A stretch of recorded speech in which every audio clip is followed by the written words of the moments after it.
from the studios of Farm Journal Broadcast.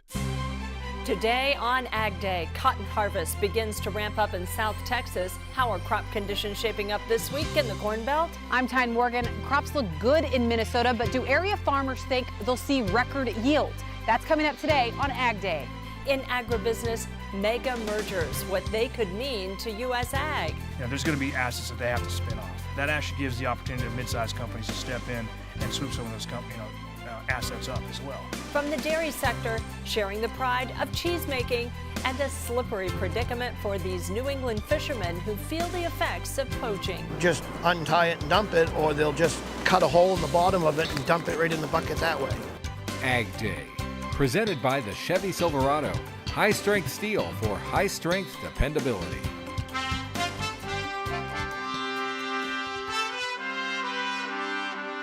Good morning, I'm Tricia Sloma. Clinton Griffiths is on assignment. Cotton Harvest 2017 is now underway in the nation's #1 cotton growing state of Texas. Cotton pickers are rolling in southern Texas. Farmers say yields are good and may be better than 2016. In this field, they're getting 2.5 bales of cotton on dry land acres. Charles Ring of St. Paul, Texas says they're done with corn and sorghum. Their focus now turns to cotton. It's been awfully good. I mean, we've seen some 2.5 to 2 3/4 bale cotton dry land this year. So, and we haven't even got to the irrigated. So that'll be a while, about a week or two away. But cotton's looking good. If the quality's good, because we hadn't had a rain since it opened. So. And now for a closer look at crop conditions and the rest of this week's USDA crop conditions report, we turn to John Harris, who sifted through Monday's data. Thanks, Tricia. We'll begin with cotton. The national figure shows the overall condition rating has climbed. 57% is good to excellent. That's a 1-point improvement in the combined categories, but 3 points better in the excellent category from last week. South Carolina conditions are nearly unmatched. 56% is called excellent. Another 40% is good. Turning to corn, we see another 1-point drop this week. Overall, 60% is good to excellent. Illinois had a 5-point drop in condition. Iowa down a point, but Indiana is up 3. Corn is starting to dent, registering 7%, 4 points behind the 5-year average. And soybeans seeing a 1-point gain from last week, 60% good to excellent. And spring wheat is seeing a 1-point improvement, but still only a third of the crop is good to excellent, with much of the crop sitting in drought conditions. This is John Harris for Ag Day. Thanks, John. Tyne Morgan is on the road this week to Minnesota. She checks in now on conditions in that state. Tyne? Yeah, thanks, Tricia. We're here in Minnesota. We're just 2 weeks away from crop tour. I can't believe it. So we're kind of doing a preview here right outside of Minneapolis in Northfield, Minnesota. I'm with a farmer, John Peterson, and then also our Eastern Leg agronomist, Mark Bernard. But John, let's start with you. Looks like a beautiful field of soybeans behind us. How would you describe crop conditions this year? I'd say we're sitting pretty good, probably not as good as we were in 2015. I'd say we're pretty similar to where we were last year in 2016. Mark, I mean, it has been a roller coaster of weather this year again. When we had some cooler temps last week, at this point, do you have enough growing degree days to really make sure that this crop finishes strong? I think we do. If we can get a little warmer weather than what we've had here just this last several days, that's going to make a big difference. Yeah, John, you mentioned that you've had some disease pressure recently show up. What diseases are you seeing, and what are you doing to address it? We've seen some rust in corn. We're still working on getting a for sure cure for that. The thing that concerns me probably more than anything is on the soybean side, where we're seeing some white mold show up. All right, well, John, overall, soybeans and corn. Soybeans, what are your average yields? Corn, what are your average yields? And what do you think you'll reach this year? I'd say long-term average on soybeans would be 55 to 60 bushel average on our farm. I'm thinking we can beat the 60 bushel average, hopefully get close to 70, but that's kind of the big unknown on that. Corn, long-term average is right around 200, so at this point I'm thinking we can be 210, 215, hopefully, but there's still a lot of variables that could trim that back too. So overall, not just here in Northfield, Minnesota, but Mark, overall in all of southern Minnesota, would you say, we've seen some really good yields in 2015 and 2016. Do you think we can reach that in either of these crops this year? I think we can probably be on a par in this part of the state with what we had in 2015. I think as far as overall on meeting 2016, probably not. Good yields, but not record yields, you would both say. Yeah. Yeah. All right, thank you guys so much. Well, I mean, they are some pretty looking crops here in Minnesota, so don't forget, in 2 weeks, we start the Farm Journal Midwest Crop Tour, and so we'll be able to ground truth, see exactly how these yields could pan out this year, and see if USDA is close with yield projections so far. Tricia, back to you. The Farm Journal Midwest Crop Tour runs August 21st through the 24th. Teams of scouts will conduct in-field analysis of the corn and soybean fields from Ohio to Nebraska. At week's end, our partners at Pro Farmer will announce their annual crop production estimates for this growing season.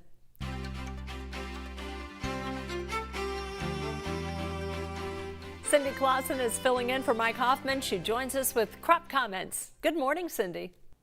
Good morning, Tricia. We start off in Custer County, Nebraska. Farmer Clay Govier tweeted out a photo of his field pea harvest. He says rain slowed down harvest, but otherwise was successful. And he's certainly not complaining about rain. His county is entering into a moderate drought, according to the U.S. Drought Monitor.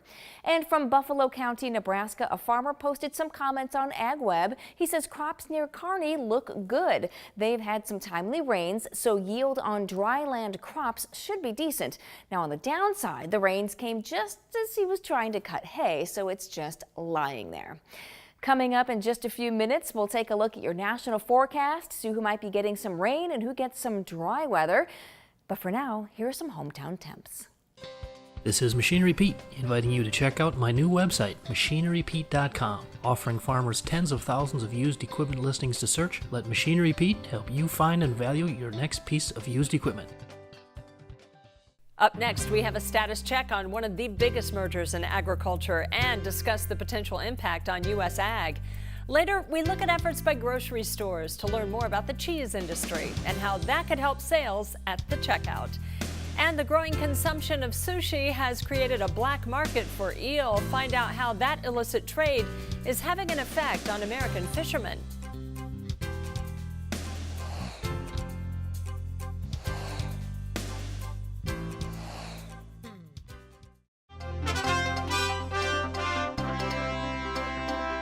In agribusiness, red meat exports from this country continue to have a strong showing. The U.S. Meat Export Federation just released its monthly analysis. June beef exports were the largest of 2017, reaching 109,000 metric tons. That's 11% higher than a year ago. It's also the highest level for the month of June in 6 years. Pork exports totaled 200,000 metric tons in June. That's up 6% year over year. According to USMEF, that level is the largest June volume on record.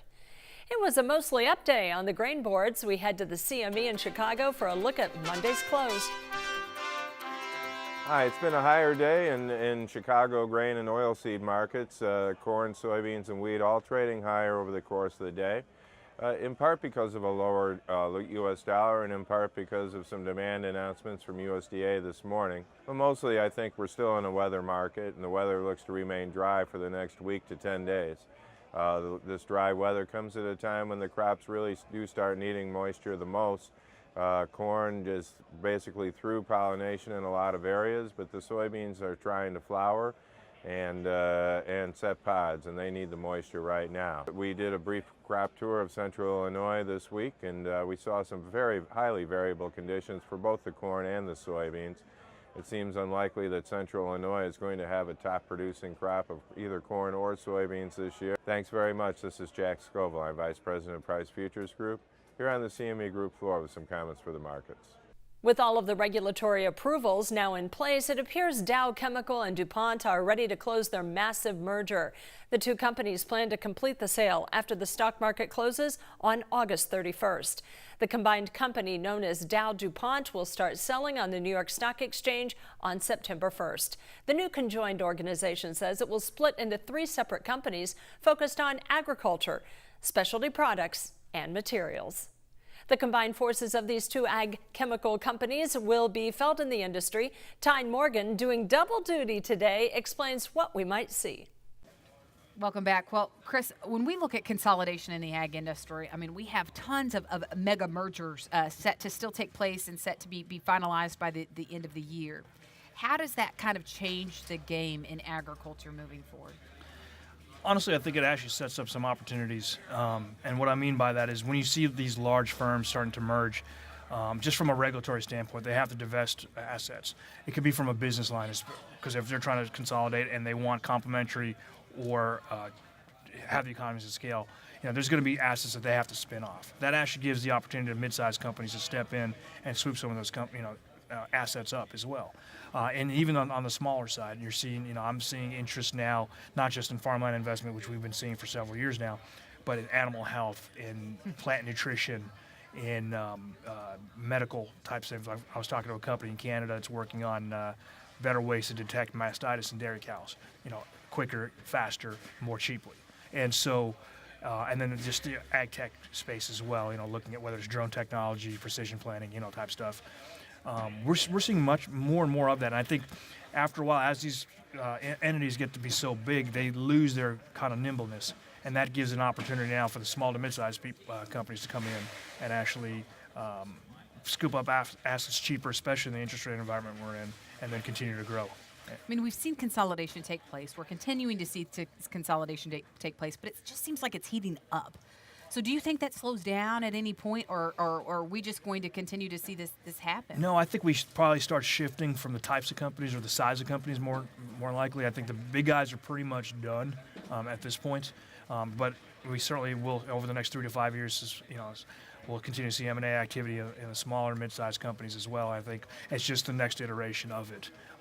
And so, no, again, barring any kind of financial crisis or, plunges in commodity prices or something like that, I think we continue to see this growth. I think we just see a shift from where it's actually coming from. All right, that makes sense. Thanks so much, Chris. Stay with us. We'll be back with more Ag Day in just a moment. GA Capital provides M&A, capital raising, and general corporate finance advisory services to companies in and around agribusiness. To speak with GA Capital, call Chris at 901-472-1353.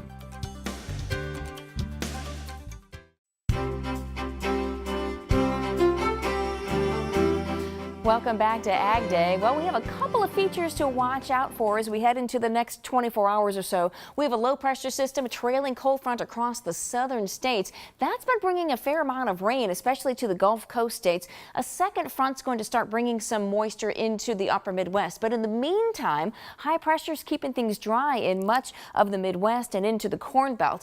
As everything kind of shifts off to the east, we see the front move to the south. We'll start to pick up a little bit more moisture on the western end of that into the Plains state.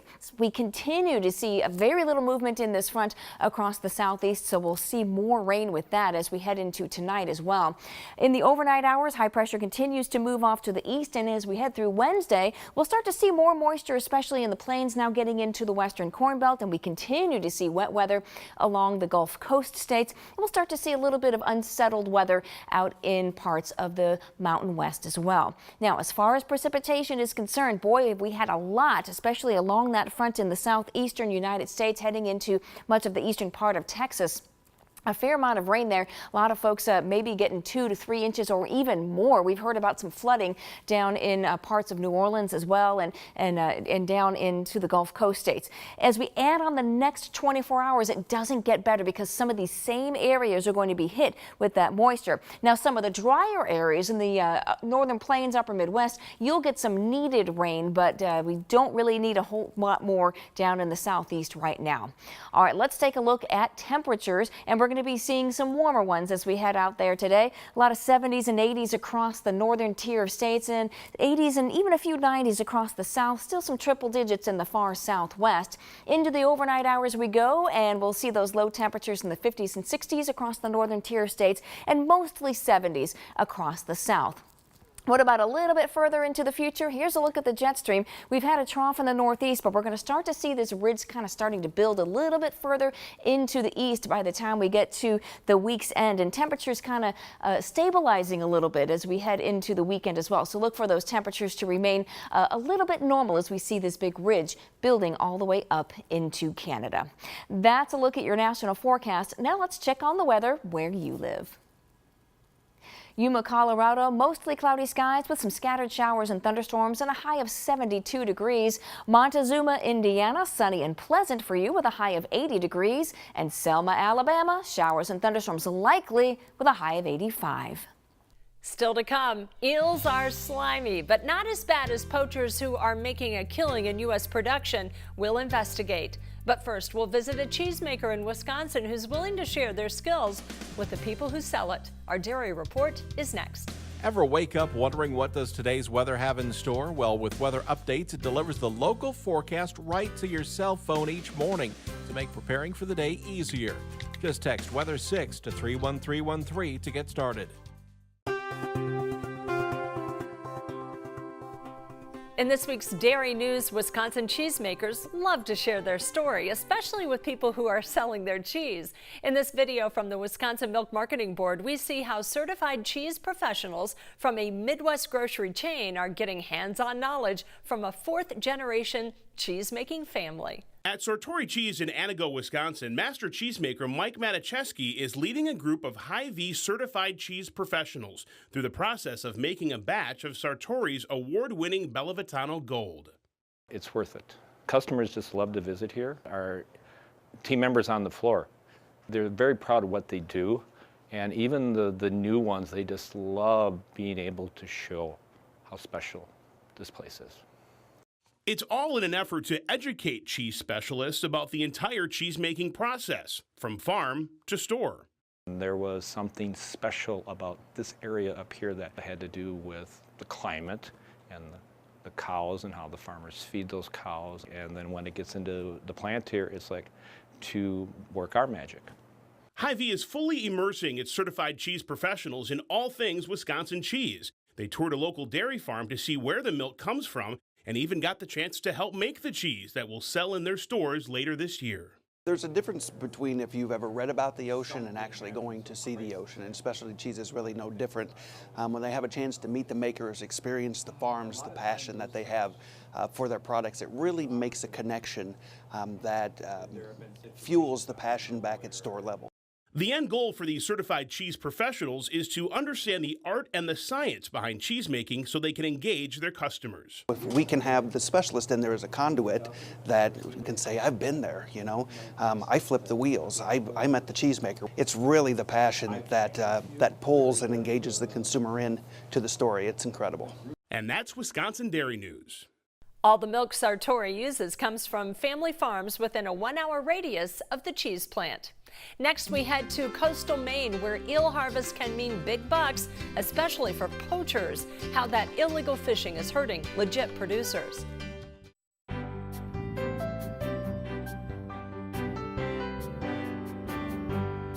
In the country, brought to you by Kubota.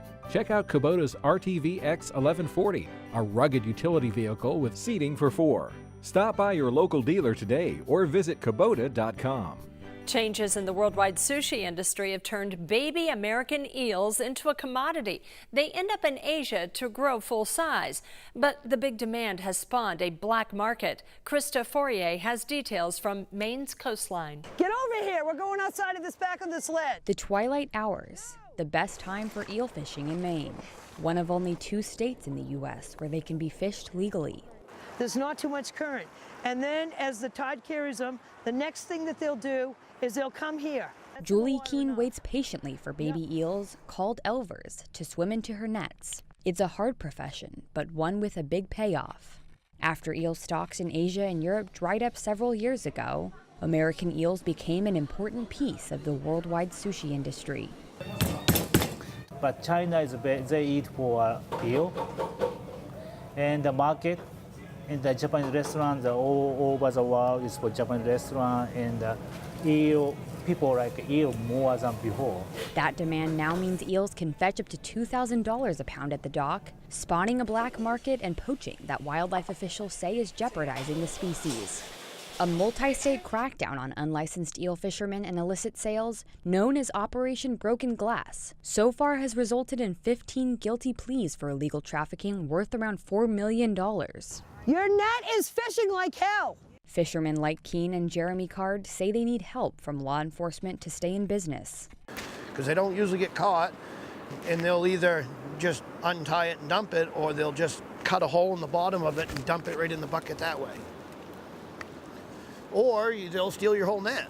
Krista Fourier, Associated Press. That's all the time we have this morning. We're so glad you tuned in. For Tyne Morgan and Cindy Clausen, I'm Tricia Sloma. Have a great day. AgDay is powered by Ram Trucks, America's longest-lasting pickups.